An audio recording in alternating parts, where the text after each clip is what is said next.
Hey there, students. My name is Nathan, and I am a Chegg tutor. Today we're going to be talking about profitability analysis.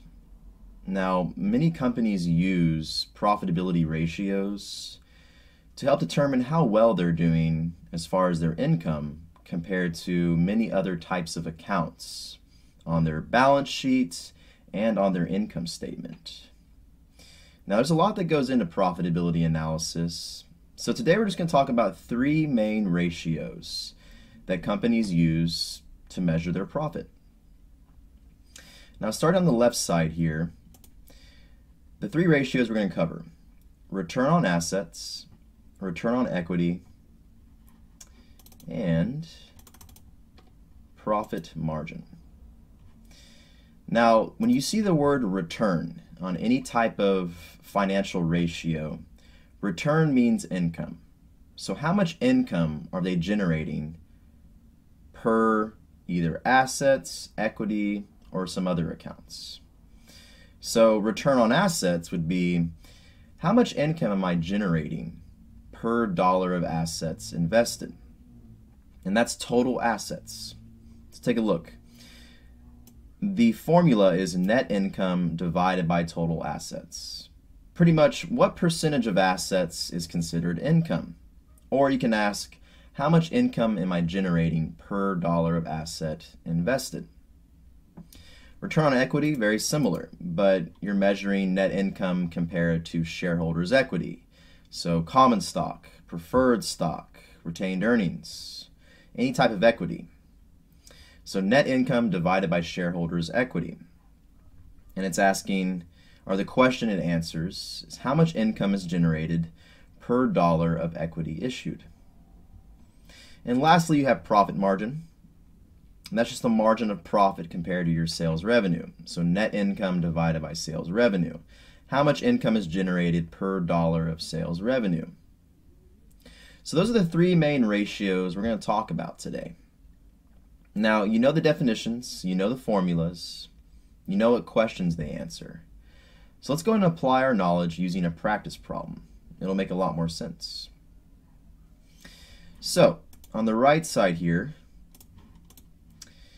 Intertrode Inc. disclosed their financial statements at the end of 2015. They revealed $400,000 in net income after taxes and $1 million in sales revenue.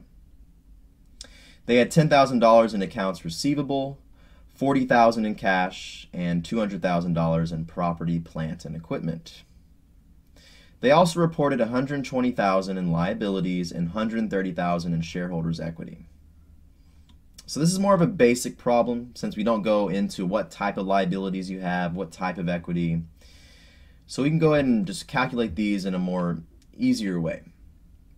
So we're just going to go over these three ratios like I talked about before. So first off, what is their return on assets? How much are they generating in income per dollar of asset? So we know that we have $400,000 in net income. And as you can see here, they have $10,000 in accounts receivable, that's an asset, $40,000 in cash, that's an asset, and $200,000 in property, plant, and equipment. Now you're just focusing on your assets here, that's it. So liabilities and equity you can ignore for this. So, let's take a look. We know that we have net income. We'll go ahead and set up the formula here. So net income is going to be $400,000. Total assets, well, let's go ahead and add them up. So we have $10,000 in receivables, plus $40,000 in cash, plus $200,000 in property, plant, and equipment.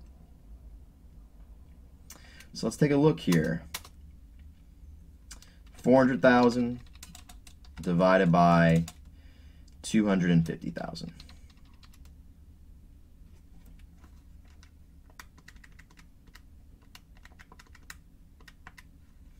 $1.6. So there's a few ways you can say this here. Net income is about 1.6 times your total assets. So they can fully cover those assets as far as how much income you're generating. That's a really good number. So anytime you have a return on assets number that's greater than 1, that's really good, meaning that you're generating a lot of income per dollar of asset invested. You're really efficient with your assets as far as how much income you're generating per dollar. Now, usually over 1 is good, but with these types of ratios, you want to compare to other companies in the same industry. That way you can see how they size up. So 1.6 for return on assets. That's really good. Let's take a look at return on equity. So same thing here, net income, but now you're dividing by shareholders' equity. So 400,000 divided by 130,000 in equity. So how much income are they generating per dollar of equity issued?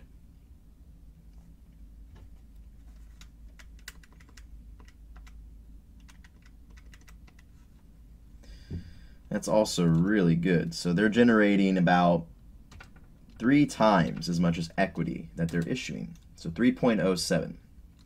That's a really positive number as well. So about 3 times income there is compared to equity. Once again, that's really good. It's over 1, which you're looking for. But once again, compare it to other companies in the industry to see exactly how they're doing, so you can see how you size up to them. And lastly, we have profit margin. Once again, that's net income divided by sales revenue.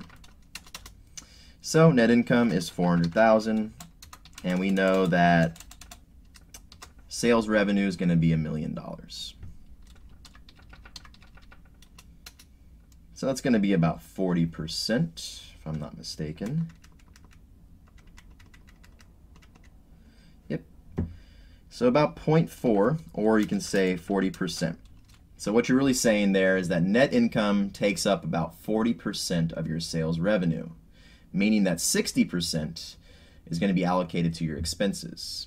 And then after everything is said and done, you have 40% of those sales revenue that's considered income. That's really good. So your expenses are not that high, and you still have 40% of that revenue that you can keep that's in pure income. So this is a basic profitability analysis. We covered 3 of the main ratios: return on assets, return on equity, and profit margin. So hopefully that gives you a better idea as far as how companies use these financial ratios to measure their profit. Once again, my name is Nathan. I go by Nathan G on Chegg Tutoring. So you can find me there at this link. Feel free to message me if you have questions about homework, want some one-on-one tutoring, or some exam prep. Go ahead and message me and I'll be happy to help you out. Once again, thanks for listening today, and I'll see you in the next video.